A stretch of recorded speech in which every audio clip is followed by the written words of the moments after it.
دیکھیں سب سے پہلے یہ کہ آج مجھے یہ کہا گیا، ابھی بتایا گیا کہ جو ہمارے پارلیمنٹیرین تھے جس کا جوڈیشل ہوا تھا، مجھے یہ بتایا گیا کہ ان کا جوڈیشل ہوا ہے، ابھی پتہ چلا ہے کہ ان کا فزیکل ریمانڈ ہے،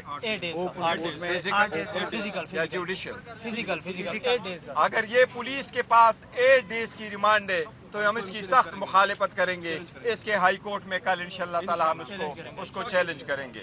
یہ ایسے کیسز نہیں ہیں جس میں سے آپ دہشت گردی کے دفعے لگائیں اور لوگوں کو بند کرے، کیونکہ کوشش یہ کی جا رہی ہے کہ ہمارے منع کو توڑا جائے۔ انشاءاللہ تعالی وہ خان صاحب کے نظریے کے ساتھ ہے، وہ ساتھ انشاءاللہ تعالی رہیں گے، ہر کوشش کو ناکام کریں گے۔ لوگ عمران خان صاحب کے پاس ہیں، ہم اس کی شدید میں اور ہماری پارٹی پاکستان تحریک انصاف اور پاکستان کا ہر شہری اس کی شدید مذمت کرتا ہے۔